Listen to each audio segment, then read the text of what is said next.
Mag-aabogado naman sila talaga. Pero ito mga possible witness, mga kababayan, sinama niya sa defense team. So makikita natin kung gaano nababahala, mga kababayan, si Sara Duterte. Makikita na natin na in panic mode na siya. Ayan si Sara, ito si Ramil Madriaga. Kasama pa sa Zoom meeting si Jingo Estrada. Ito si Harry Roque. Ito naman yung video. Happy birthday, Sir Ram. I wish you good health and happiness. Happy birthday, Sir Ram. I wish you good health and happiness. Si Ramil. Happy birthday, Sir Ram. I wish you good health and happiness. May mga files pala, mga kababayan, na mga videos ng greetings at saka meeting. Nagpapagang mga balita at pagtalakay sa mga isyu ng lipunan. Bulsa! Opinyon, banat at paglalantad sa katotohanan. Bulsa! What you see is what you get. You decide. Hello po mga kababayan, kumusta po kayo? Si Dante Maravillas. Pag-usapan natin si Sara kasi in panic mode na. Nag-assemble na mga kababayan ng pinakang matitinding mga abogado. Powerhouse lawyers. Battery of lawyers mga kababayan. Pati yung posibleng testigo, ginawa niyang abogado, si Michael Poa. Kasama doon sa 16-man battery of lawyers si Michael Poa, dati niyang spokesman mga kababayan sa DepEd. Si Attorney Reynold Monsayak, dating Assistant Secretary for Procurement ng DepEd, ginawa niya ang abogado. Mag-aabogado naman sila talaga. Pero ito mga possible witness, mga kababayan, sinama niya sa defense team. So makikita natin kung gaano nababahala, mga kababayan, si Sara Duterte. Makikita na natin na in panic mode na siya. Pero mga kababayan, sa isang impeachment process, simple lang po ang prinsipyo. Ilabas yung ebidensya, pakinggan yung mga testigo, at siyempre hayaan yung katotohanan, mga kababayan, yung magsalita. Pero mga kababayan, kung ang isang opisyal ay ginagawa na yung lahat ng uri ng political maneuver, hindi lang political, kundi legal maneuver para pigilan ang mga testigo at saka guluhin yung proseso, iisa lang po ang natural na tanong dito. Ano ba yung ayaw niyang lumabas? Tama po. So, dalawang bagay mga kababayan ang malinaw na ginagawa ng kampo ngayon ng Duterte. Una, ginawa niya ang abogado yung mga posibleng testigo. Sabi ng mga observer, mga legal experts, para niya maitago. Sa likod ng attorney-client privilege, yun ang una. Pangalawa, di ba mga kababayan, kinasuhan ang pangunahing whistleblower po, si Madriaga, para sirain yung kanyang credibility. Ayun, di ba mga kababayan, pinasinungalingan ni Sara Duterte na kilala niya si Madriaga. Ngayon, may kumakalat na video na ginigreet niya. Hi, si Ram, sabi niya, referring to Ramil Madriaga. Happy birthday! Yan ang kumakalat ngayon ng video. Saka, kumalat din yung tawag dito, online na meeting nila. May picture. Naka-online meeting, mga kababayan sila. I-recorded dyan, mga kababayan. Kumalat na ngayon. Ito, mga kababayan, kasama pa si tawag dito, si Harry Roque, tapos ayan si Sara, ito si Ramil Madriaga.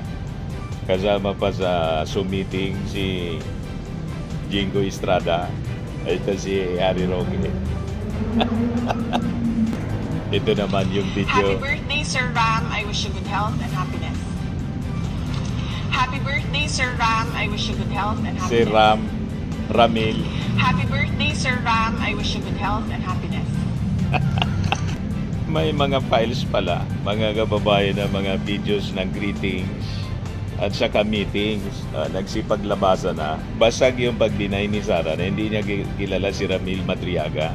Mahirapan kaya nag-assemble siya.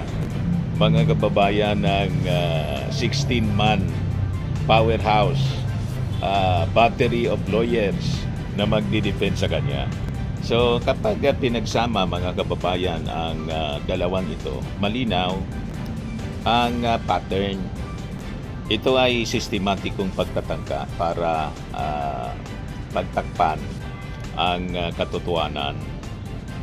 Una yung tinatawag na lawyer shield. Ginawa niyang abogado yung posibleng mga testigo.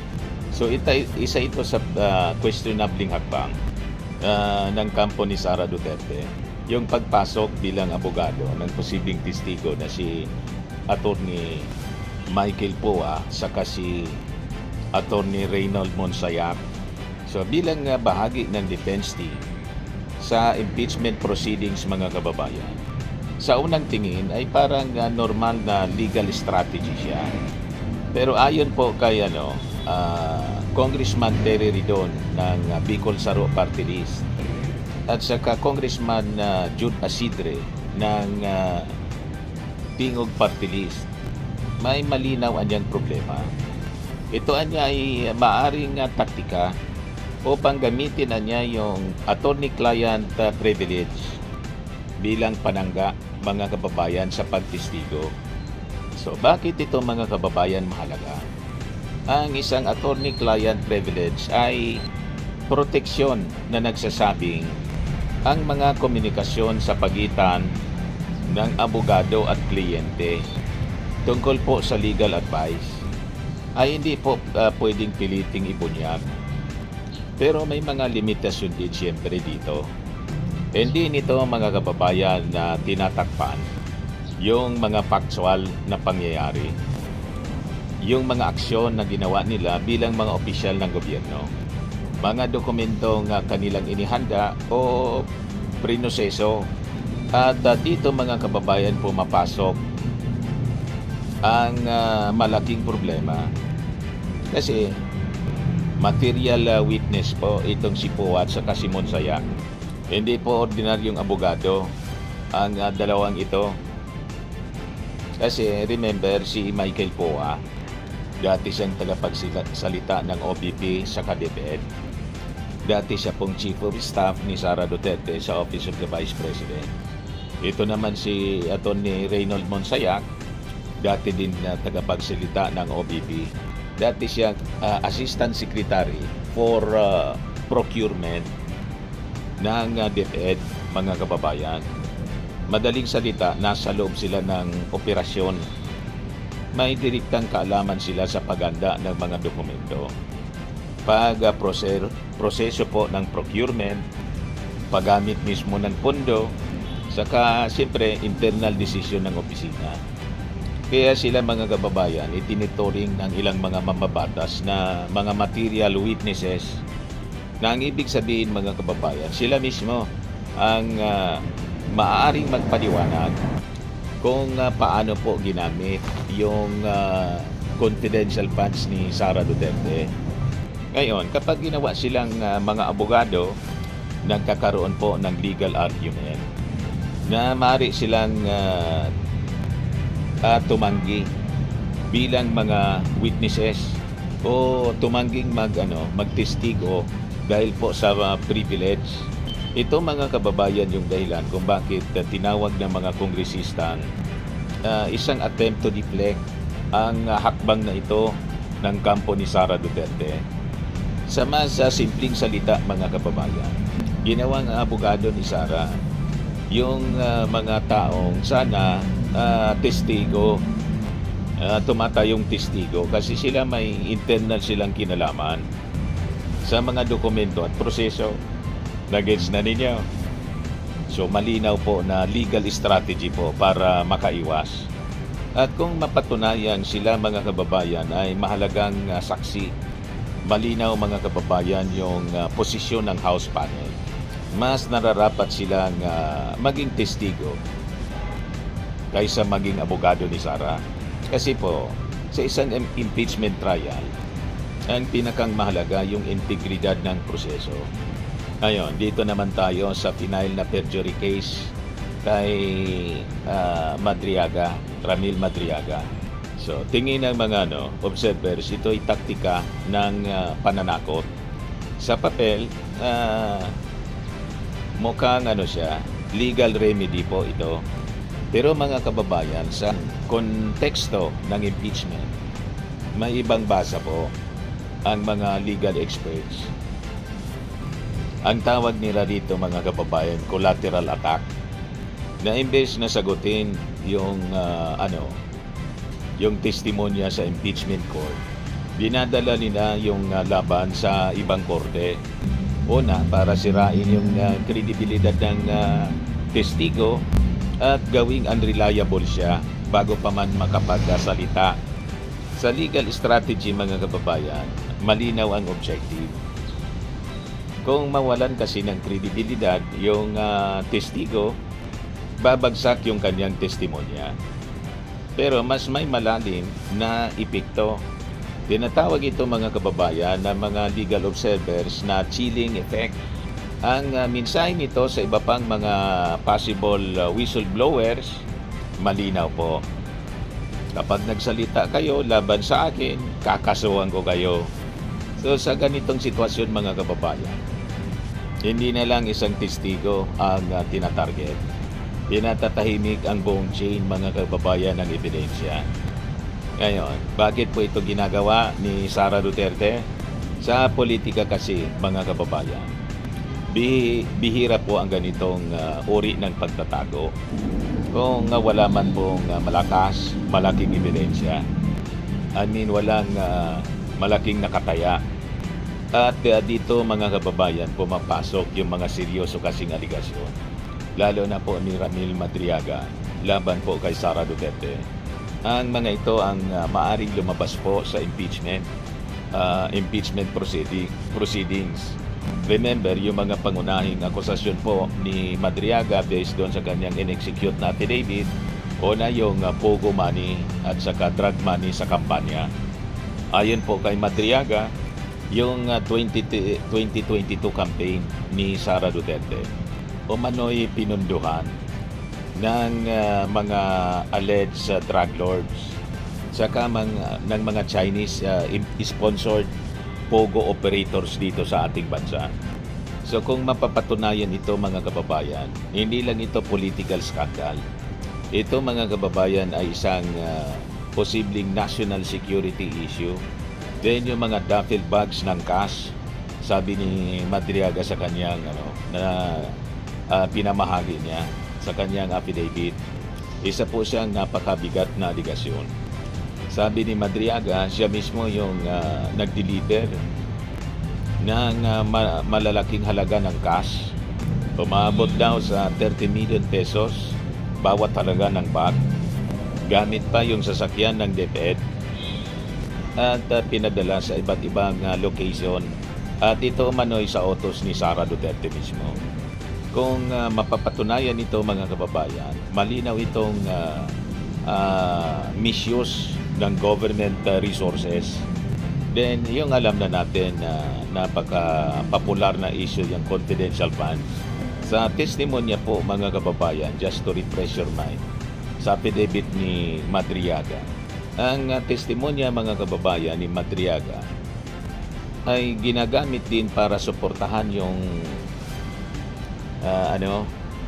yung aligasyon ng yung 612.5 million na confidential funds. Ayun, posibleng napunta doon sa mga fictitious beneficiaries, yung santambak ng mga chichirya. Nahirap mga kababayan ipaliwanag ni Sara Duterte. Ito mismo yung central issue sa impeachment mga kababayan. Pinangalangan ni Madriaga yung mga involved na opisyal. Si Colonel Raymond Lachica, na dating head ng BPSPG, saka si Colonel Dennis Nolasco. Lumabas to sa mga investigasyon doon sa Congress, Committee on Good Government. So yun ang missing link, mga kababayan, yung affidavit ni Madriaga. Then may bribe offer na para tumahimik itong si Madriaga. So base sa naging pahayag ng kanyang abogado, si Atty. Mapalad, na may bribe offer $500 million to 1 billion pesos. Then may pagbisita pa sa kulungan ni Madriaga at lumabas din yung issue sa death threat. So ang malaking picture dito, mga kababayan, sa kwentong ito po, malinaw po yung pattern. Ginawang abogado, yung mga posibleng testigo, ginasuhan yung whistleblower para sirain yung credibility. May mga ulat pang pananakot. Sa isang impeachment trial, mga kababayan, may isang interpretasyon dito. Ang ibig sabihin nito, takot na lumabas ang katotohanan. Tama po? Kaya yung tanong ng bayan, mga kababayan, kung walang tinatago, bakit kailangang hadlangan? Sirain ang credibility ng whistleblower, guluhin ang proseso ng pagtistigo. So kapag ang depensa, mga kababayan, puro pananakot at pagtatago, malinaw po ang sinasabi nito. Hindi po katotohanan ang pinoprotektahan, kundi yung sikreto na maaaring lumabas sa mga susunod na araw at buwan. Ito yung interview kay Terry Ridon, mga kababayan. And in their future capacity, I think very relevant po na makita kung meron bang conflict of interest. Ito pong dalawang maabogadong ito, in their capacity as a lawyer and in their future capacity as a resource persons or witnesses. Well, malaking usapin po yung pag-enter po na appearance ni Michael Poa at saka ni Reynold Monsayak, kasi siyempre hindi lang naman sila ordinaryong mga abogado representing the Vice President. Relevant po sila doon sa mga investigasyon relating to the Department of Education. Kasi siyempre si Mr. Poa at si Mr. Monsayak ay nagtrabaho bilang una tagapagsalita ni Vice President Sara Duterte. Pangalawa, sila po ay nanilbihan talaga bilang mga matataas na opisyal ng Department of Education. So for example, si Mr. Monsayak, siya po yung Assistant Secretary for Procurement. No? And doon po sa mga previous hearings po ng Kongreso, in-identify po siya ni Undersecretary Gloria Mercado, nakasama ho doon sa mga nakiusap sa kanya relating to a procurement process. No? So I think very relevant po na makita kung meron bang conflict of interest.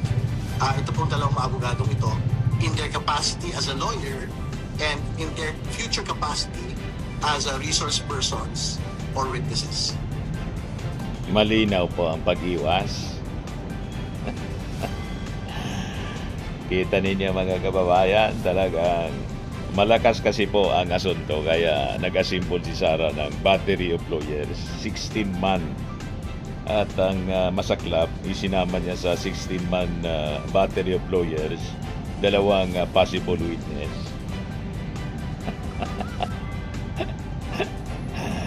Anyway, yan lang po, mga kababayan, yung ating short video ngayon. Ako po si Dante Maravillas. Bye-bye po. God bless. Swimming and lifting cream, pinapahid po sa mga pulses in affected area. Mainam po sa paninigas ng mga kaso-kasuan. Ito naman po, Automax Radiant Serum. Sa mukha naman yung application, anti-aging po siya. You will look 10 years younger than your age. Sa mga cancer patients naman po, baka lang gusto ninyo itong itry. Neng siya red mix fruit drink. Hindi mo po siya gamot, food supplement siya. Kaya lang, gawa siya, mga kababayan, sa goji berry. Yung goji berry may anti-cancer properties. O ngayon, yung mga inquiries ninyo, dumiritso na lang kayo sa aming messenger sa Facebook para masagot namin agad. Ayos pa? Ayos na ayos niya, Mr. Maravilla. Sa mga nagana po ng malinis and spacious fitness gym, pumunta lang po kayo sa aming Colossal Fitness Gym. May Grab car rental din po kami. But anyway, ito po pala yung aming bagong product na binibenta online. I am worldwide amazing pure organic barley powdered drink mix from Australia. Negosyo to ng aking anak na architect entrepreneur Riz Maravillas.